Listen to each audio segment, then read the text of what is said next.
Homer transformed into an abstract, data-driven octopus. Lisa became a one-eyed monster with a monstrous mouth. Bart became a writhing pile of feces. And Marge, a twisted pretzel. As Bart and Lisa bickered over their bizarre new forms, Marge, now a black, spherical creature, suddenly fell from the top of the screen. Surrounded by an endless stream of code, Homer looked around in confusion and curiosity. He walked to the kitchen and touched a floating cube. Upon touching it, he saw Lisa transformed into a one-eyed monster, repeating "I am the Simpsons" over and over again. Bart, a four-limbed pile of feces, waved his arms and shouted, "Don't panic." Then Marge appeared, in the form of a pretzel. But Homer was even more shocked to discover that Marge could now transform at will.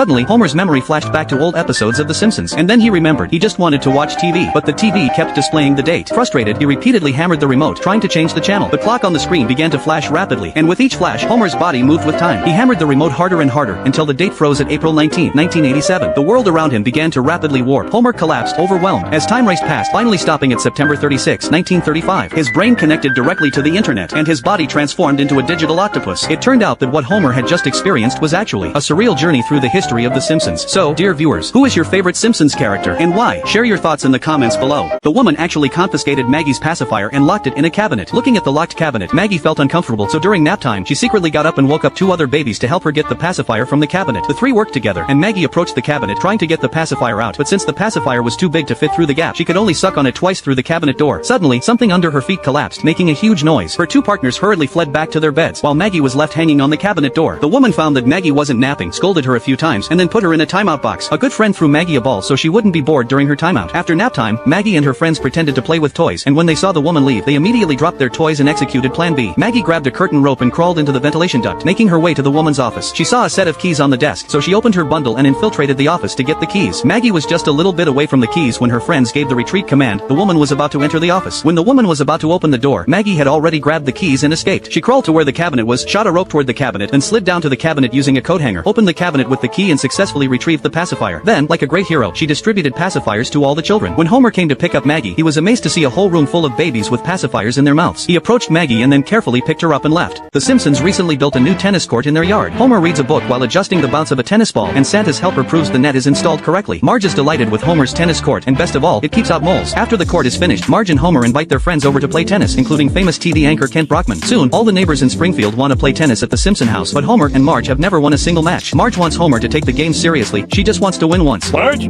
all sports have their lovable clowns. While shopping at the supermarket, Marge overhears others discussing the Simpsons' tennis skills and mocking them. Marge begins training Homer, but to her surprise, Homer throws his racket and hits the serving machine.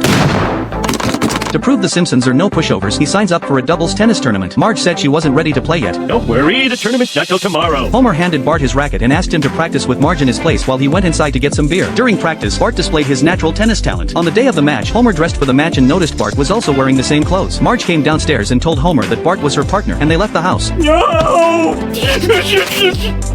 Bart and Marge won the tennis doubles trophy. Upon returning home, they saw Homer looking at them with resentment. Feeling his fun had been neglected, he went upstairs dejectedly.